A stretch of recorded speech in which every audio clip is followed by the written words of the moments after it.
Hello, everyone, and welcome to today's virtual program at the Commonwealth Club of California. My name is Megan Cassidy. I'm the crime reporter for the San Francisco Chronicle, and I will be moderating today's program. We'd like to thank our members, donors, and supporters for making this and all other programs possible. We are grateful for their support and hope that others will follow their example to support the club during these uncertain times. Today, I am joined by Jennifer Carlson, an associate professor of sociology and government and public policy at the University of Arizona. Jennifer is the author of a recent book called Policing the Second Amendment, which details the relationship between guns, the police, and race in the United States. Jennifer's work is supplemented by her background in criminal justice and ethnicity to generate a well-rounded view of police perspectives on race and gun accessibility. Jennifer's research on this topic comes at a crucial moment in America, where many of us are re-examining the implications of race and policing in our society. By exploring local and national newspapers, interviewing 6 police chiefs, and surveying gun licensing processes, Policing the Second Amendment presents an inside view of how police view guns and gun violence. These conversations are often intertwined with race, as people of color face a system of gun criminalization often viewed as biased and unfair. We'll be discussing a lot in the next hour, and I want to ask your questions too. If you're watching along with us, please put your questions in the text chat on YouTube or the comments on Facebook, and we will be getting to them later in the program. So, Jennifer, thank you for being here. Thank you so much for having me. I'm really looking forward to this conversation. Yeah, me too. So I just finished your book. It is excellent. It's super interesting, especially for me, especially. I'm dealing with these kind of stories all the time, and I think that your book touches on a lot of issues that aren't commonly discussed in mainstream media. Your book starts off with the story that probably a lot of the audience remembers, that in 2016, a Black man named Philando Castile, he was a concealed pistol license holder, got pulled over by police, and he was fatally shot while he was reaching for his driver's license. This incident, as you put it, put both the left and the right in uncomfortable sides of the gun debate. Was it this incident in particular that inspired you to write this book? Yeah, that's a great question, and yeah, the book starts out with this case because it is so powerfully sort of illustrative of the intersections of guns, gun politics, law enforcement, and race. And so Philando Castile, as you mentioned, a school cafeteria supervisor, a father, fiance, an African American man. He's pulled over because he fits the description, and he is killed by the officer that pulls him over. And so I found it fascinating in the midst of this tragedy, this killing, that actually for a very short moment, or I shouldn't say moment because it actually happened also after the cop's acquittal happened. There were moments, there were points where sort of the two sides of the debate almost seemed to have this unlikely consensus on what happened. From the New York Times to the National Review, you had people saying something went wrong here. You know, whatever you think about guns, whatever you think about the police, this should not have happened, from the actual incident up to the acquittal. And of course, though, nothing changed as a result of that. Perhaps we could have had a better gun debate, but we didn't. NRA members called on the NRA to make a statement about this case in favor of sort of protecting the right of people in the US to own and carry guns. The NRA didn't do that. The NRA instead used very euphemistic language saying, something along the lines of events in Minnesota are troubling. Meanwhile, very explicitly supporting police and police victims of violence that happened also that week. So this became sort of this really powerful public example of sort of how the politics of the police and the politics of guns intersect. But my questions about sort of how race shapes what it means to be a good guy with a gun versus a bad guy with a gun, how, what are the terms, what are the stakes of exercising the right to keep and bear arms that is laid out in the Second Amendment, how that's inflected with race. That actually started as part of my research for my first book, Citizen Protectors. And so what I found in that book was not just that gun carriers had very different ideas ideas about the police and sort of whether the police, their sort of how their guns put them in relation to police, depending on their own sort of racial identities. But they also described to me really different treatment by the police. Whites very rarely experiencing harassment or discrimination or that sort of thing by virtue of their decision to exercise the right to keep and bear arms, whereas African-American interviewees and people I met as part of my observations in that book kept sort of bringing up these incidents of harassment and discrimination. And so that sort of opened my mind to thinking through what is actually going on in the context of gun law enforcement. And I actually had a very sort of up close and personal experience with this. As part of that book, I was an ethnographer, which meant that I engaged in a lot of the practices and sort of stuff that, the people I was studying were involved in. And so I would go to open carry picnics. I would participate, in different gun related stuff. And so there's one incident where I was with a group of open carriers who were actually stopped by the police, and the police ran all of our firearms. I was carrying a firearm at the time, and I can talk about the politics of all of that. And so, this is Michigan, where you're supposed to have your gun registered. My gun was registered. And the officer came back to me and said that I was actually carrying an unregistered gun. Now, as a PhD student at UC Berkeley, of course, I was immediately horrified. I thought, oh my God, this is the end of my everything. So I went to my car, I pulled out my registration, which I was not legally required to carry, but nevertheless produced it. And the officer gave me back my gun and said, I would have given this back to you anyway, because essentially these mistakes happen all the time. And so what happened was a bureaucratic error. And so that really opened my mind both to sort of the ways in which bureaucratic process opens up the sort of door for different kinds of gun criminalization, but also how officer discretion is so crucial in terms of who is actually held accountable for these, for these infractions. And so, as a white woman who appears, I was about 10 years younger then, I couldn't help but wonder how my own sort of presentation of self, my identity impacted how that police officer treated me. And so that's what I wanted to know. I wanted to know how race enters into not just the politics of guns, but also gun law enforcement, which is a question we generally don't ask in terms of the gun debate. We talk about the gun policies that we want or don't want, but we don't look at it at the level of enforcement. So that's that's kind of how I got inspired to get into the texture of this book.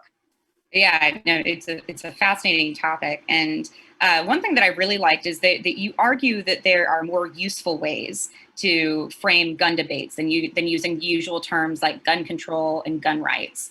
So instead, you said that the public should think about the debates in the terms of gun popularism and gun militarism. And these are sometimes overlapping theories. Can you kind of explain what each of them mean and how they can intersect with one another?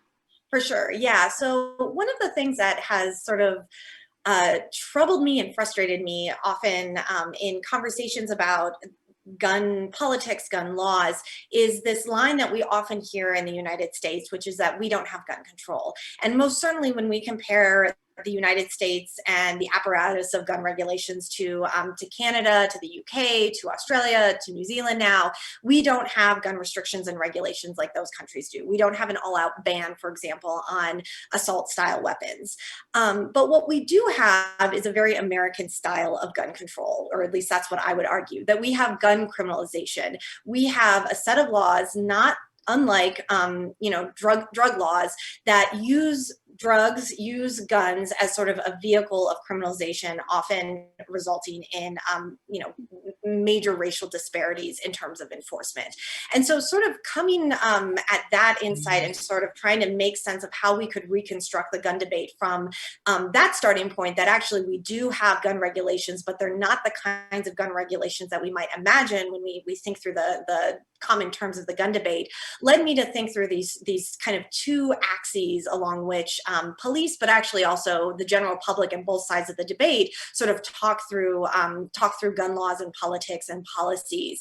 And so gun militarism, I think, is the easier one to kind of wrap your head around because in some ways it reflects sort of what we have had a now somewhat sustained conversation, at least since for the last 5 years or so in the public domain, about police militarization and sort of this presumed authoritarian or authoritative sort of relationship between police and the people they police. So thinking about sort of gun militarism with an emphasis on disarming, aggressively sort of waging a war on guns, adopting and embracing tough on crime gun policies like mandatory minimums and laws that increase sentencing guidelines.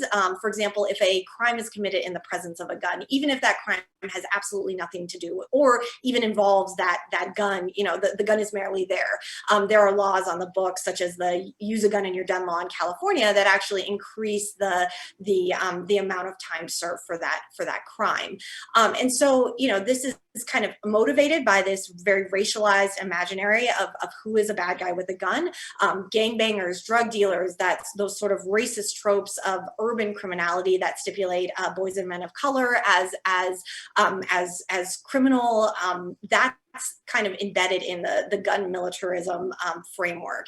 And so we see this, in some ways on both sides of the debate. We see this in the calls from the NRA to, enforce law and order, enforce the laws on the books. And we also hear it from, the kind of consensus of sort of on both sides for, aggressively going after the quote unquote real gun criminals. And so anytime you hear those lines of sort of drawing lines between the bad guy versus the good guy with a gun and that sort of thing, that this kind of ideology is very likely at work. Gun populism is very different, though. Gun populism is what we hear when we hear police, for example, celebrating first responders, private civilians as first responders, police who see gun carriers as potentially, as proactive and pro-social elements of social order. And so in contrast to sort of the tropes and typecasts that I heard with regard to gun militarism, with gun populism, it's it's kind of the salt of the earth types that are sort of aligned with middle class respectability and that sort of thing. So the teacher, the rancher with a gun, the normal people, the people who live at 22 Cottage Lane and that sort of thing.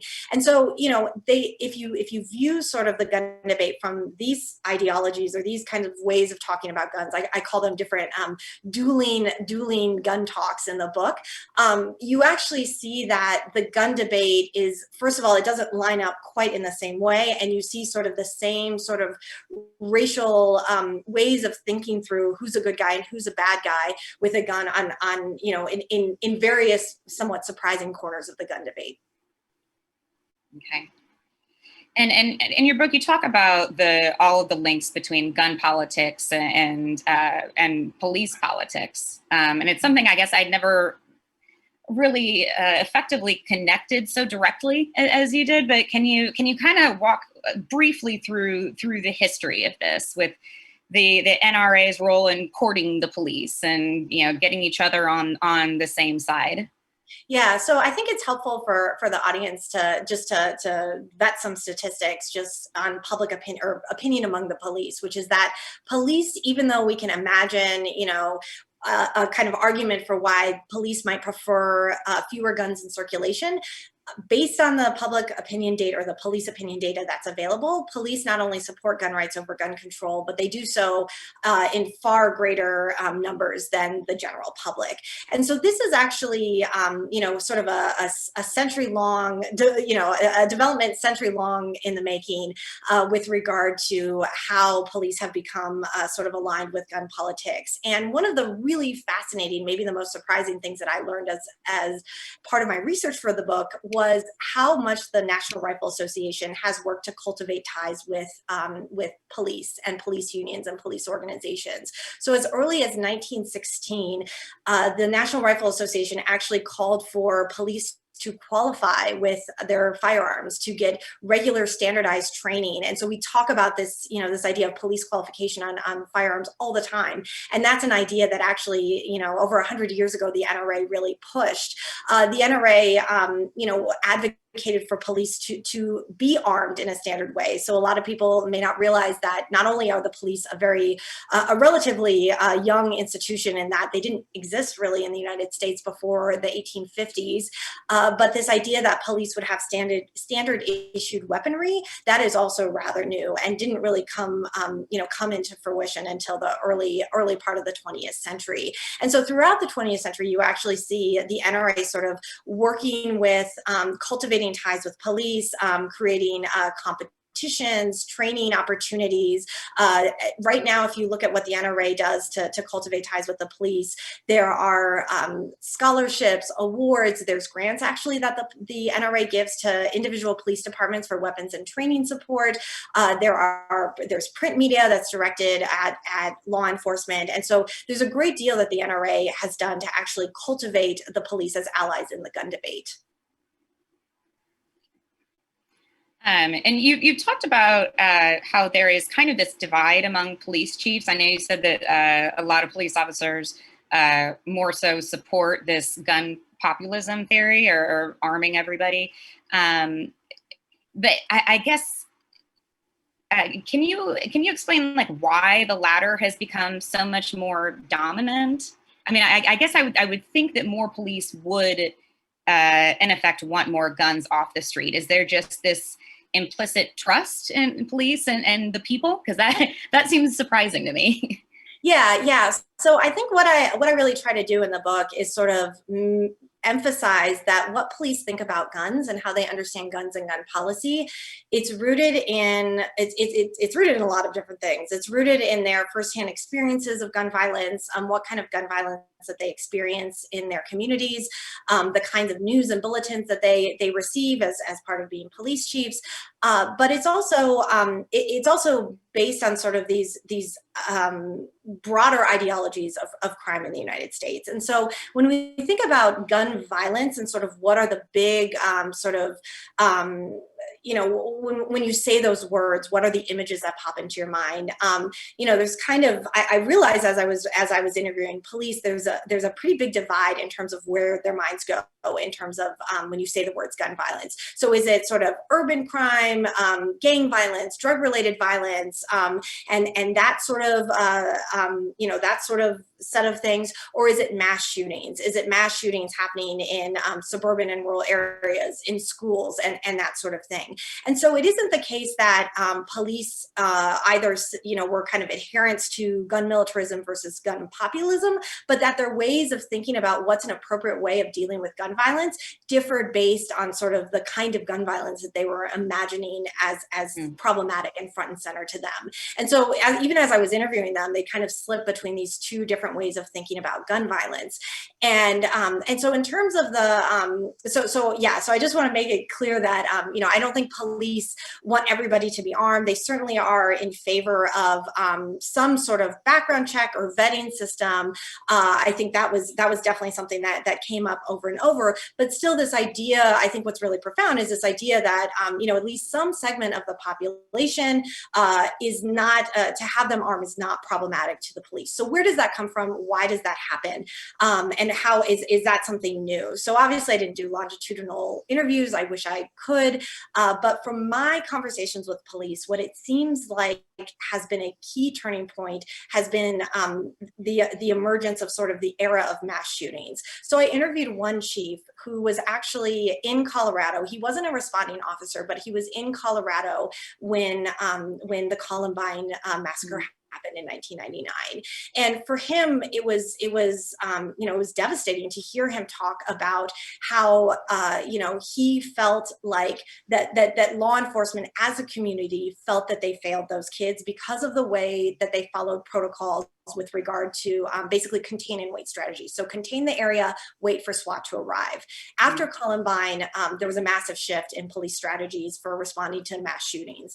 And instead, it was a much more first responder type approach. So what happens is that police, what seems to have happened is that police have really embraced this sort of emphasis on first responders and broaden the category of who can be a first responder. So, I had one chief who told me it doesn't matter if it's a police officer officer, if it's an armed private civilian, if I need help, I want someone armed who can help me. And so I think this idea of sort of gun violence in the form of mass shootings that can happen, one of the chiefs said, you know, in the strangest of places. Of course, these aren't necessarily strange places, but for sort of the class and the class and racialized nature of the, you know, the white picket fence and the suburb and that sort of thing. That these shootings can happen in the strangest of places, and so to not have a firearm, and so this is also why police told me that they carried off duty. They were very few said they carried off duty because they were concerned about you know, harms coming their way as a result of something they did as a police officer, as a result of their profession. They said that their off-duty carry guns were about making sure that if, you know, there was a mass shooting, that they would be able to respond because they would be devastated, ashamed, embarrassed, you know, all of this very evocative language, if they were in that situation and could not be armed. And I just want to point out that that is so different from how they talk about sort of responding to violence in the context of urban gun violence, which, you know, it very much elicits this sort of warrior mentality that we discuss a lot in sort of public discourse about police militarism. This sort of brand of policing was very different and elicited a very different set of emotions. And so I think that it's really mass shootings that has shifted, at least in terms of how police sort of explain their, not just their thoughts on concealed carriers and gun carriers, but even their relationship with their own guns. They cite, some of them very explicitly, that the turning point was one or another mass shooting that has happened in the last 10 or 20 years. Wow, okay. So I know that you interviewed police chiefs in California, in Arizona, in Michigan. Since we're in California, I'd like to talk more in depth about them. You described that many of the police chiefs here describe this kind of anti-elitism mentality. Can you describe what this means and how this sentiment differed from the chiefs in Arizona and Michigan? Yeah, so the California context is really interesting. It is interesting because unlike in Michigan and Arizona, it's, depending on where you are, relatively difficult to get a license to conceal carry, and you generally cannot open carry in California. So the stakes of sort of what gun rights meant in a practical sense were different in California than in Arizona or Michigan, where gun carry was really front and center. So that's kind of an important thing to keep in mind in terms of thinking about chiefs' attitudes on guns in California. So what I found in California was, and this is not actually, I think, unique to guns. I think in some ways the gun issue is a way to express sort of sentiment, suspicions, legal cynicism, and apprehensions about the legislative process and the lawmaking process in California. So, you know, everything from, you know, lawsuit capital of the world is California to, you know, complaints about the sort of complicated nature of the criminal code in California. One of the things that came up that was really fascinating to me was not just how police sort of saw this intricate sort of web of gun laws as you know, making it very easy to commit a gun crime, or really any, you know, a variety of misdemeanors or crimes. One of actually the chiefs in Arizona who used to work in California, you know, he was like, yeah, the joke in California is drive 2 miles and you've just committed a crime. And that's, you know, just to kind of, you know, get at this idea that the criminal code is so complicated and it's so sort of such a web. And so, you know, police chiefs were definitely concerned about that in terms of enforcement. It created an enforcement dilemma for them because it's very difficult to keep up with complicated law, not just in terms of how it's changing, but also how it's actually how it should be implemented so that when it's kicked up to the courts, if it does get kicked up to the courts are in line with what the police, you know, the police are doing what the court, they expect the courts to, you know, to see as legal, constitutional, and what have you. So that creates sort of an enforcement dilemma for police. There's also this other element that I found absolutely fascinating, which is that it wasn't just that police were concerned about enforcing the law, but that they were concerned with how these laws would come back on them. So there were complaints about sort of, you know, legislators who would write laws and either not consult the police or not think through how these laws might affect police's capacity to access ammo, magazines, firearms or affect how police, affect how police actually engage in their jobs. Also, there was a personal stake in this too. So people may not realize that a lot of the gun laws in California are there are exceptions for police, and this makes sense, of course, if there's some kind of professional obligation that requires that to be such. With regard to the assault weapons ban in California, police are active duty police can purchase and own assault weapons, provided that they're duty guns to some extent.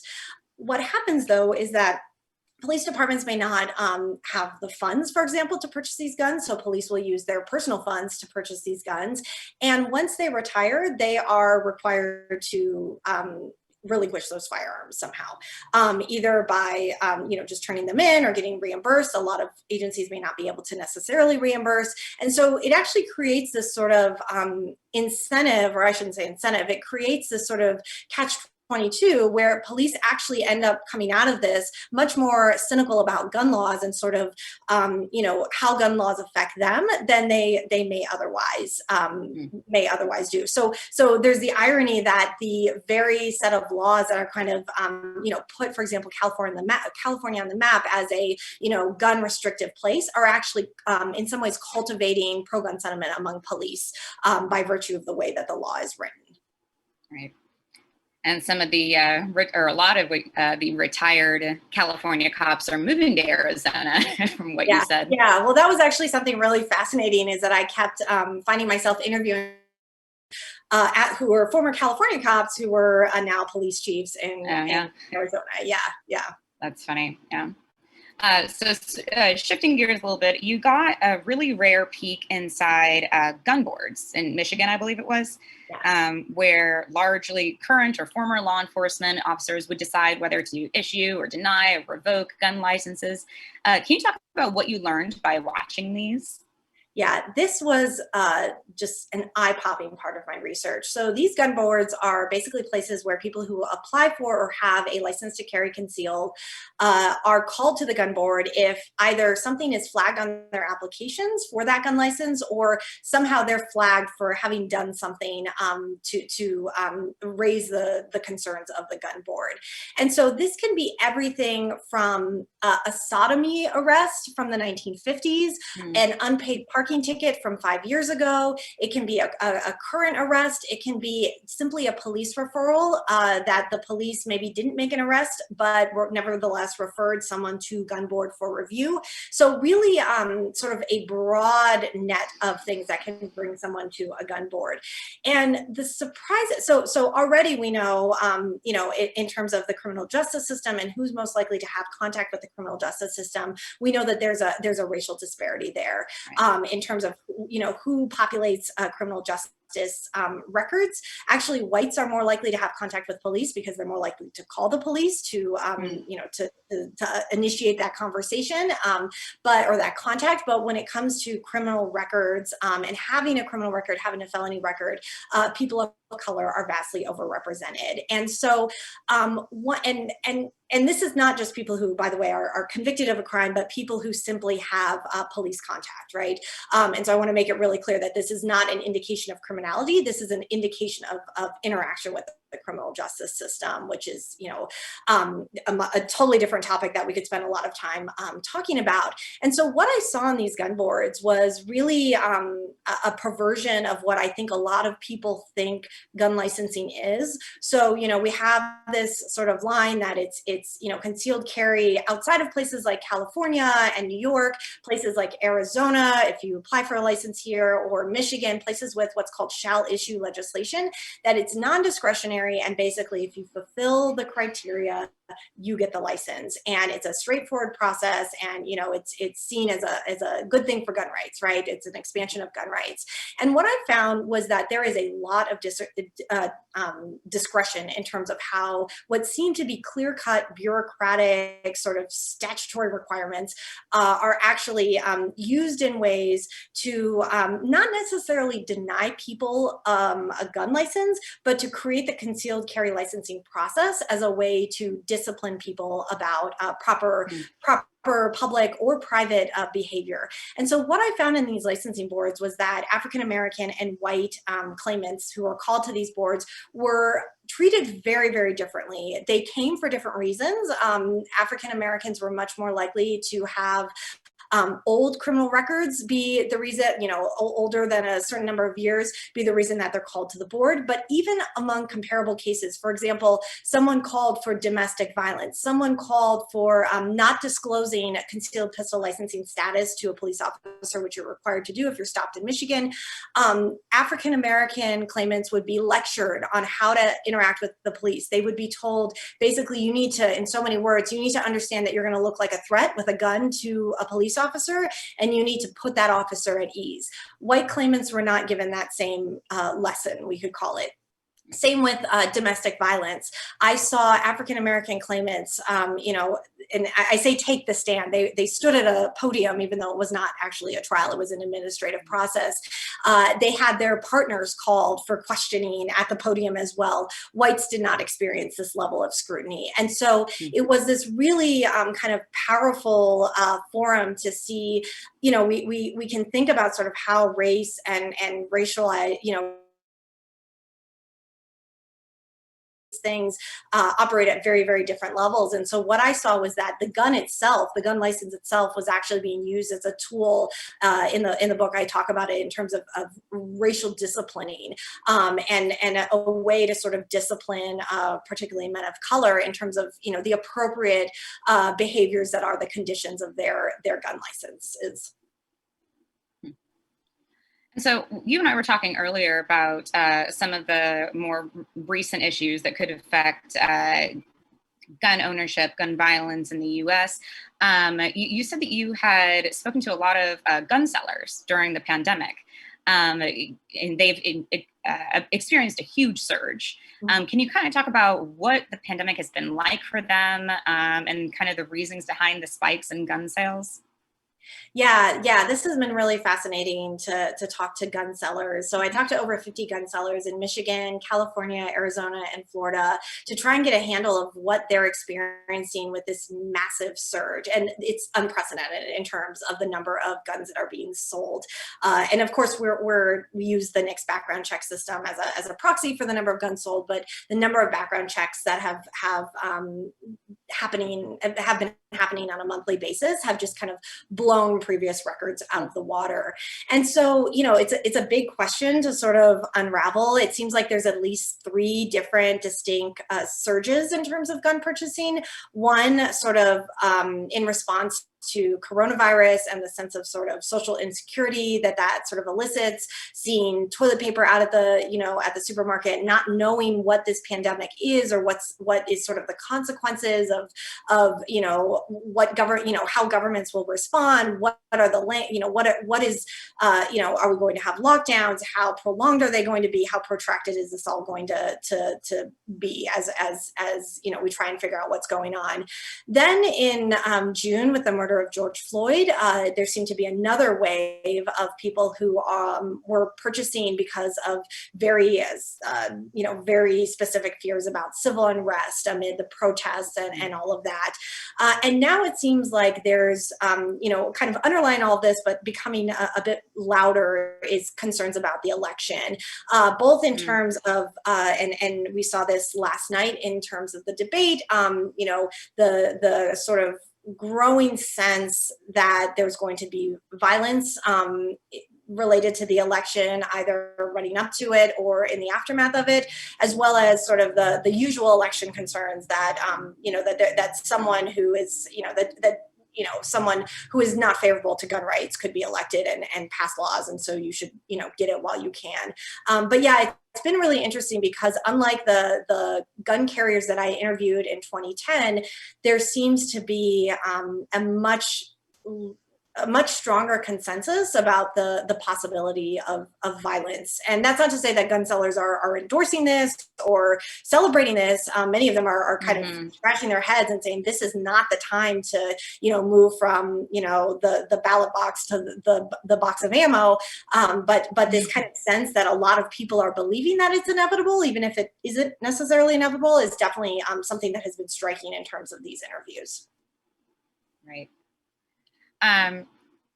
So just kind of in general, what types of policies do you believe that police departments should adopt to curb a racial viewpoint of gun violence?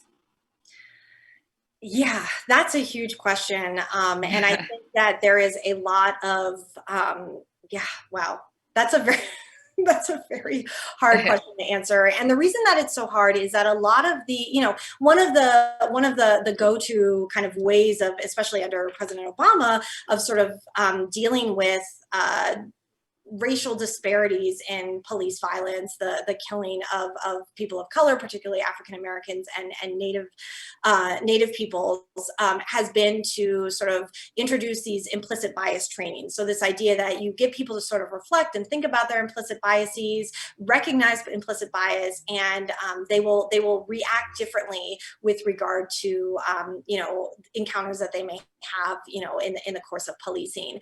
The problem, though, is that there is not a lot of evidence that actually works.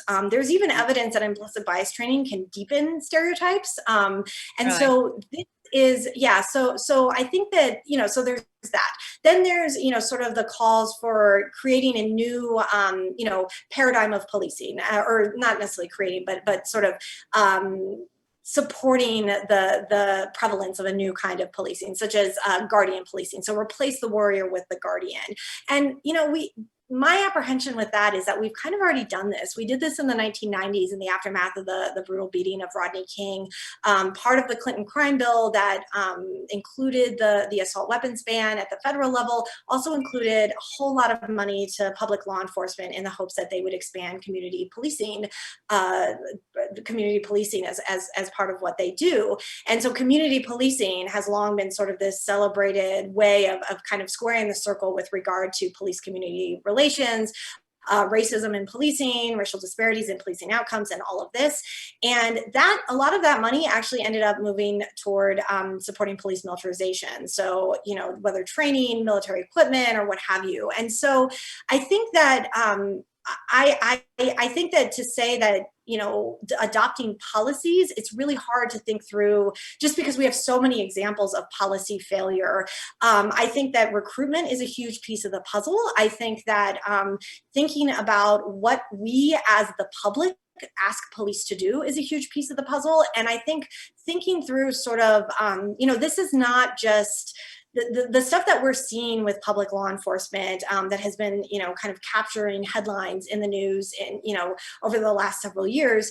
This is not new. This is not, it's not new, not just in the sense of literally the Kerner Commission, the Kerner Report was commenting on such similar dynamics in the 1960s.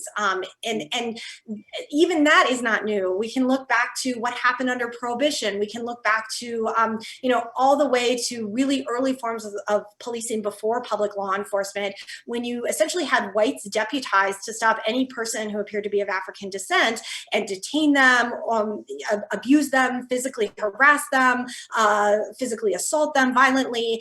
And that was sort of baked into sort of the sort of joint production of a racial caste system in the US and putative social public order. And so I think that and so obviously that gets all sort of accelerated once we get to the 1960s. We have the war on crime. We have a whole host of strategies, protocols, government initiatives, but also private actions, whether we're thinking about, media, obviously, journalists and news reporting, but also, the popularization of cop shows, the popularization of sort of cop dramas. And so I think, There's this policing scholar named Egon Bittner who makes this point. He's writing in the 1970s, and I think it says something at this point is still so relevant. You know, he says there's something perverse about how the public relates to the police. The public wants the police to basically deal with problems that they don't want to deal with, and I think a lot of that is the white public who is asking police to quote unquote solve problems that they're not going to solve directly themselves, and they blame the police when they either respond with too much force or too little force, but they refuse to actually sort of see their own investment in police and what police do. And I think that it's not a policy that just police departments can implement. It's a shift in how we think through what policing is in this society and how much it matters to our sense, our basic sense of sort of what it means to feel safe. And so that's where this kind of connection, I mean, the big part of the book is connecting gun politics with the politics of the police and making this argument that you cannot talk about these things separately, because they both come from the same impulse of sort of this sense of how to create both social order, but also a feeling of social order. And in American society, generally, people in the U.S. turn to the police and they turn to privately owned firearms to pursue those ends. So based on your research, what do you think is the future of firearm ownership? Which direction is it going? Are we becoming a more armed society, or do you think that the pendulum is swinging the other direction? Yeah, I most certainly think that, certainly the numbers of new gun owners as a result of this huge, the surge in purchasing over the past 6 months definitely suggests that we are not having fewer guns in circulation. There's somewhere, we don't, again, know the number of guns in circulation because we don't have a national registry, but somewhere between 300 and 400 million guns are in circulation in the US. Wow. And guns are durable objects. They don't degrade. They last a long, long time. And so I would say that in terms of, are we becoming less armed? I think what we're seeing is, and this is kind of the story with politics in general, that we are becoming more divided in terms of our gun politics. And so, one way to illustrate that is, the people who own guns, people are owning more guns, even the people who own guns. So there's these, the phenomenon of super owners. There also is this sort of, people have talked about it as the politicization of everything. I find it fascinating that where you go to get groceries or where you go to get a cup of coffee is now infused with gun politics. So there are pro-gun coffee shops.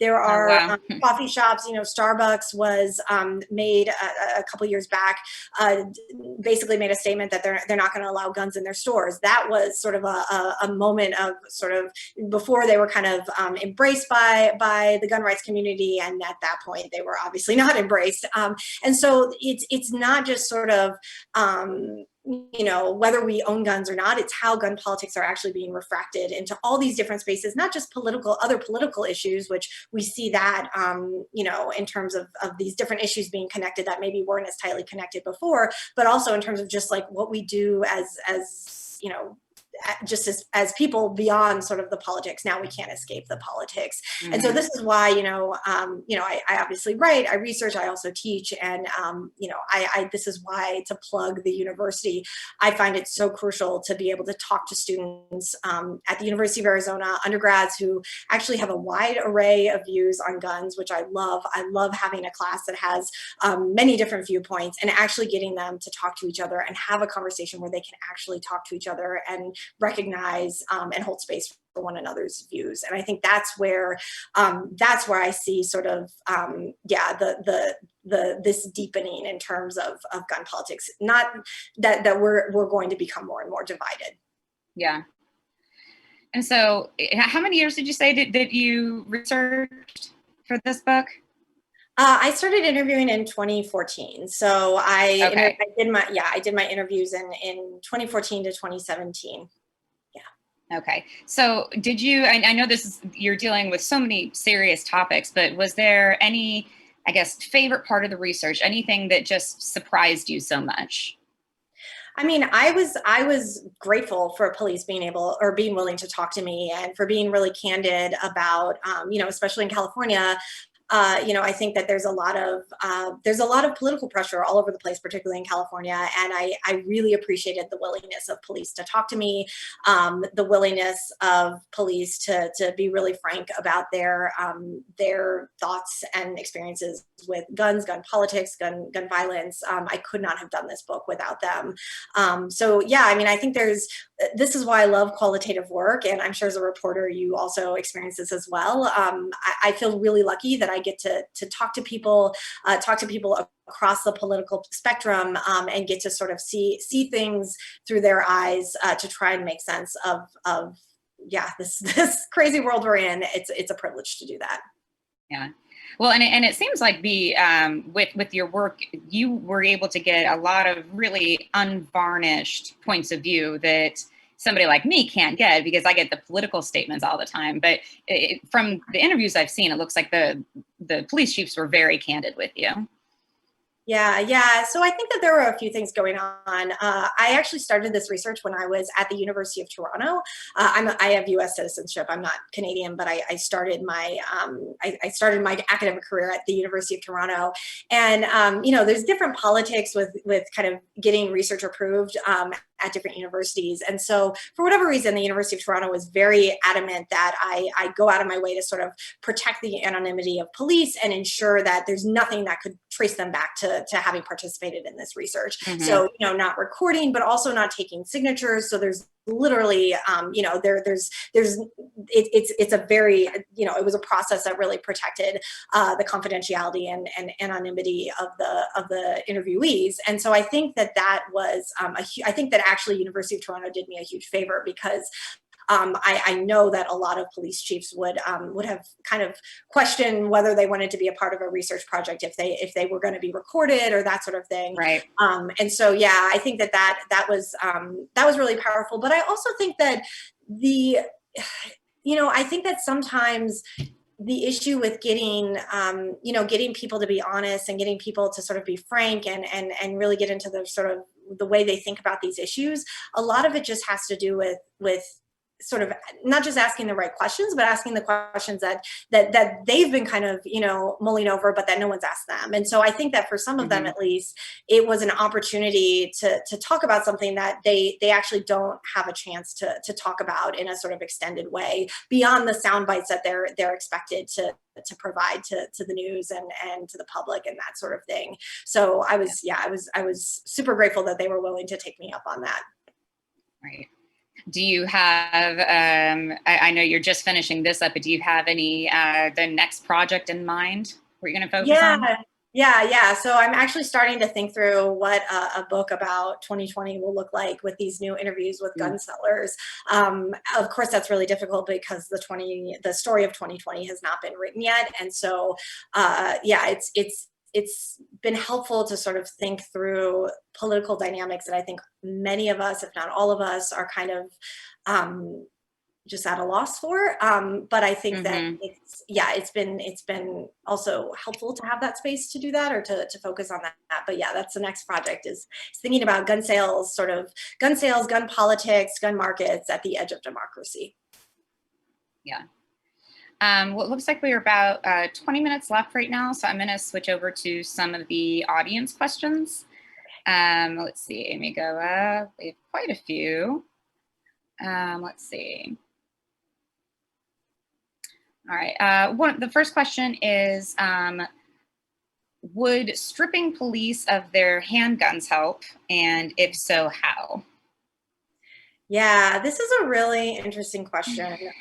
It's super fascinating because there's actually a criminologist at UC Berkeley named Frank Zimring who's written about police perpetrated killings, and his argument is actually gun control is the answer. That there's a simple answer. There's a simple answer for why other countries don't face this same elevated rate of police perpetrated homicides, and so reducing the number of guns in circulation will de-escalate the sort of terms of even stopping someone in the first place with regard to police encounters. The flip side of that, though, of course, is exactly what this question sort of elicits, is this question of, well, why not disarm the police? And it's funny because one of the examples that is sometimes touted with that is the English example, the UK, although they do have armed police. And in some ways, I think that they have really, that's something that they benefit from in terms of that image, in terms of police legitimacy, but they still, they're not a disarmed force, right? Sure. So as far as what would that do? Well, I think the first thing, so this is like one of the things you figure out when you're interviewing people. The first few interviews, you ask questions and you realize that your questions are maybe not the best questions to build rapport. And so one of my questions was, what would you feel as a police officer if you couldn't have a gun on duty? And I mean, it was just utter disdain. I wouldn't even have this job. How could you even ask that question? I mean, it exposed me as, what kind of imagination do you have that you could imagine a world where police would not have guns, right? So I think that, I actually think that to question the relationship between the police officer and their duty handgun is to question police altogether. And so I think I guess that's how I'd answer that question, is that question is actually not asking about, removing handguns from police, but actually fundamentally rethinking who the police are, what they do, and why we turn to them, 911 callers as a society and what have you. And I guess what I would say is that if we did, so this gets back to, obviously all the debates about, police defunding, police transformation, reform, and what have you. And one of the things that I think we need to really grapple with is what exactly, and this is going to be different for people positioned differently at, in different spaces in different communities, but what exactly we want from the police as a state institution. What is it that we want from police? And what is it that police can provide that no other private or public institution can do? And until we come up with that answer, I don't think we have a good sense of how we can transform police, because all we're doing at that point is sort of, kind of putting a Band-Aid on something that maybe we've collectively decided we don't like a particular outcome, but we haven't yet figured out what it is we actually want. And for such a massive institution to, in so many ways, to have so much power and so much impact on our lives, particularly people who are, in over-policed areas, that's a question that is actually, it's somewhat crazy that we don't have a clear answer for that. Mm-hmm. The next question is, how did military-style assault weapons end up in the hands of police? And is it due to the close relationship between police and the military? Yeah, so there's a lot of stories, a lot of sort of vicissitudes in terms of how police get armed, right? And so one example that immediately comes to mind in terms of this question about is it police and the military is actually an example from the 1960s in the aftermath, as in the midst of the Detroit riot. And so one thing that we're so used to sort of talking about police militarization, we know about the 1033 program that basically offloads surplus military equipment to police departments, and and that started in the 1990s. But prior to that, actually, if you go back to the 1960s, police were not actually able to get military surplus. In fact, because of basically egregious instances of, involving Southern police departments using military surplus equipment in their jurisdictions. Basically, the military stopped selling directly to police. So their surplus carbines, they were not selling to police. Now, the trick, though, is that the NRA still had an agreement with the military to sell discounted military surplus to its members. And so in Detroit in the 1960s, in the sort of immediate aftermath of the Detroit riot, the department could not afford to purchase carbines for its officers, but they could encourage their officers to join the NRA en masse in order to buy discounted carbines. So there's a lot of really interesting ways in which the sales of guns and gun markets intersect with policing and gun politics. As far as the introduction of the patrol rifle, usually the sort of conversation about that, or the explanation about that, the sort of shift from, or the shift toward having patrol rifles as sort of standard issue has to do with a Hollywood shootout in LA. And so that's sort of often treated as the sort of breaking point where police started in mass actually seeing patrol rifles as part of their arsenal of firearms. But yeah, the sort of history is really fascinating and complicated in terms of up to that point, how not just how armed police are or who is armed, but how they go about getting armed. The next question is, with the exception of Senator Chris Murphy and Rep. Lucy McDuff, few national politicians seem to embrace gun reform and reducing gun violence as a pivotal issue. Why is that? Wow, that's a big question. I mean, I think that the typical answer, or the sort of answer that is often given to that question, is that you know, it's a losing battle with regard to the deep pockets of the NRA and the capacity of the NRA to galvanize its base. So, you know, when Clinton passed the series of gun reforms and gun control at the federal level in the early 90s, he lost control of Congress and sort of named the NRA as quote unquote the most powerful lobby in Washington. And so, you know, Al Gore's loss in his home state of Tennessee is attributed to the NRA, you know, being so powerfully able to galvanize its base. So I think that there's some of that. I think that there is some fatigue in terms of a debate that seems to be at a standstill. And I think that that's, again, why I think it's really important to think through how we can maybe think about this debate a little bit differently and have different ways of engaging with what's at stake. And then I think, I mean, I'm trying to think, it seems like the other piece is that, you know, just gun politics are very odd when we think about them as sort of, you know, local politics versus state politics versus at the federal level. At the state level, there is, you know, a whole lot of action that happens with regard to gun laws. If you look just at the year after Sandy Hook happened, I mean, just so much action in terms of gun laws, not just being proposed, but also passed. Gun laws in which there's actually surprisingly consensus on, for example, mental health related laws, which I think every time there is consensus, we should actually question that and think about what is the price of that consensus, because at least in my research for this book, a lot of that has been, you know, the criminalization of Blackness and sort of the use of guns as a vehicle of criminalization. But yeah, I think at the federal level, I think that too often guns sort of gets passed over in favor of other issues. And I've seen this happen, you know, even in terms of conversations, you know, about guns or debates about guns. I think that particularly in the last 4 years, there's been a tendency to, you know, like, for example, and I don't actually write about this in my book, but I could have a footnote in it, which is that when the killer of Philando Castile is acquitted, you know, that was when there was yet again, something else coming out about, you know, the relationship between Russia and, you know, the Trump campaign. And that conversation got so little time in terms of national debate.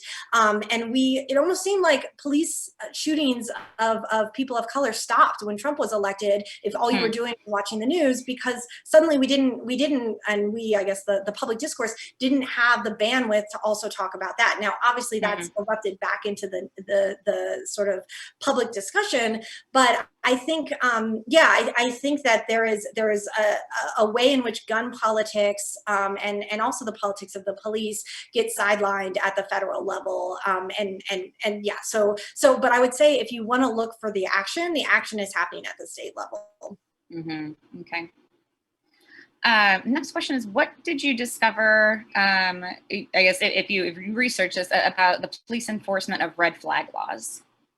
Yeah, so that's a really great question, because obviously California was one of the states in the aftermath of the mass shooting at UC Santa Barbara, was one of the states that sort of got the conversation rolling in terms of red flag laws.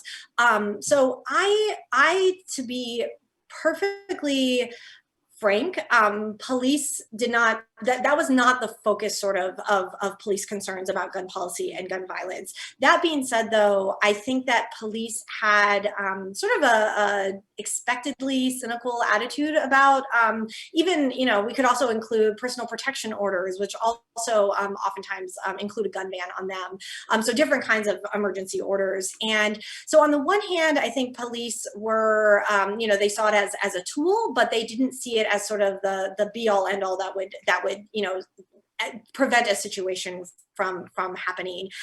They did raise concerns about constitutionality of, you know, how, and not just in terms of, you know, their own kind of sensibility about what's constitutional versus not, but also, especially in California, the possibility of being, you know, open to being sued. And that was something that, you know, again, to go back to the anti-elitism, this attitude of, you know, these lawmakers pass these laws, but that implicitly give us, you know, put an obligation on us to do a set of things, but either we don't do those things and then we are taken to task, or we do those things and we're taken to task because the exact things that the law said we could do were actually unconstitutional. And so they were concerned about sort of being in this you know, this constitutional bind in terms of enforcing laws. So I think that there was not a strong sense of, you know, these things are, you know, pointless or unconstitutional or what have you, but there wasn't a sort of universal embrace either. There was a lot of apprehension, and you know, that also the apprehension also can be seen with regard to domestic violence and the enforcement of gun laws related to domestic violence. Next question, very, very hot topic. What would be, I guess in your opinion, or what are some of the debates around this, the correct way for police to deal with armed protesters and armed counter protesters? Yes, that's a huge question. That's a huge question. I mean, I think that the fact that there is very little, so, okay, how do I answer this? What is interesting is not so much that, well, there's a lot of interesting things and a lot of sort of layers to, you know, for example, what we saw with Kyle Rittenhouse in Kenosha, Wisconsin, where he's basically given words of appreciation and then goes on to, you know, kill 2 people in at the protests going on in Wisconsin. You know, I think that what I would call attention to is that this is not just how police deal with armed protesters, but how race creates a double standard in how police deal with armed protesters. So in my research, I could see this double standard at work, for example, in, you know, how police talked very stridently about disarming, you know, the presumed gangbanger or drug dealer, seeing the capacity of people who commit crimes very much associated with sort of urban tropes of criminality, that they've rescinded their right to self-defense and that sort of thing. But then when it came to sort of sovereign citizens or the open carriers who tend to be white, although not exclusively, police were much more likely to not treat it as a threat, a dire threat to public safety, but as an annoyance, as a nuisance. You know, just, you know, write them a ticket and walk away, try and de-escalate and that sort of thing. And so I think that there is, you know, this goes back to the Bittner quote that in some ways we are asking police to do an impossible task, which is to make fast decisions about, you know, messy situations that can escalate to violence. And I think it's absolutely okay to recognize that. But I think what is also crucial to recognize is that the way in which police make those decisions appears to be absolutely strife with, you know, racial disparities and who is a threat and who is not a threat, who is seen as a, you know, as part of public, as pro-social and productive of public order, as Kyle Rittenhouse presumably was seen by those officers that gave him words of appreciation. So, as I'm sure that you watched last night, you were speaking about this earlier. There's just this nasty debate last night. Obviously, politics are so polarized right now. Trump mentioned that he was not going to condemn any white supremacy groups. Do you think that this type of highly charged political discourse on violence. What does that do to guns in America? Is that part of what's driving up this spike? You mean in terms of people purchasing guns? Yes. Yeah. Mm-hmm. Yeah, I mean, I think that a lot of people, so I think it's important to recognize that people who own guns there are many different motivations for owning guns, and even people who are motivated by self-defense think of self-defense in different terms. They think of it in terms of home defense, personal defense, as opposed to, defense of some, white supremacist order, which is, the Proud Boys, who Trump did not condemn. He told them instead to stand back and stand by. So I think that people are turning to guns with a general sense that there is a possibility of political violence, of unrest. And I think that, in some ways it's easy to say, this is just a bunch of, this is just what pro-gun America looks like. But from what I've seen from or heard from gun sellers, there are a lot of first-time gun buyers. There are a lot of people who never thought they would buy a gun before in their lives, and they are afraid and they don't know what's going to happen. And I have this quote, and I should pull it up, or I can paraphrase it, from a gun seller that basically, he says there's so much uncertainty. The uncertainty has been created by fake news. Nobody knows what's going on. And when you have that much uncertainty, you have to have a guarantee. And the only guarantee in this country is the right to keep and bear arms. And so I think that, there's again, this kind of reckoning that I think we need to have with not just sort of saying, oh, this is what people, the pro-gun side does. They buy guns but that this is actually what this sort of last 6 months is revealing, is that when push comes to shove, the sort of social safety net in the United States comes down to whether or not someone can own a gun, whether or not they own a gun. And I think that is,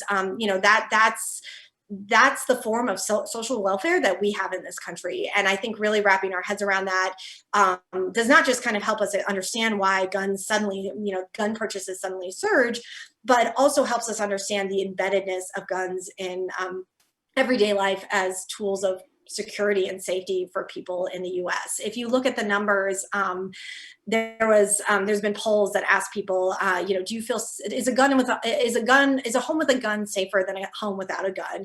20 years ago, the majority of people in the US said America is safer with fewer guns. A home without a gun is safer than a home with a gun.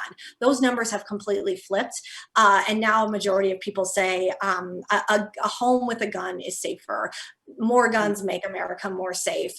Having licensed concealed carry makes America safer. And so that is that's a really profound kind of statement on what people in this country, the tools at their disposal in order to that they have at their disposal to have a sense of safety and security. Well, it looks like we are right about time. So thank you so much to Jennifer Carlson, author of the book Policing the Second Amendment, Guns, Law Enforcement, and the Politics of Race, for joining us today. Copies of Policing the Second Amendment, which is now out, are available everywhere books are sold, so make sure you grab one. We'd also like to thank our audience for watching and participating live. If you would like to watch more programs or support the Commonwealth's efforts in making virtual programming, please visit commonwealth.org/online. I am Megan Cassidy, and thank you, and stay safe, everyone. Thank you so much. Thanks.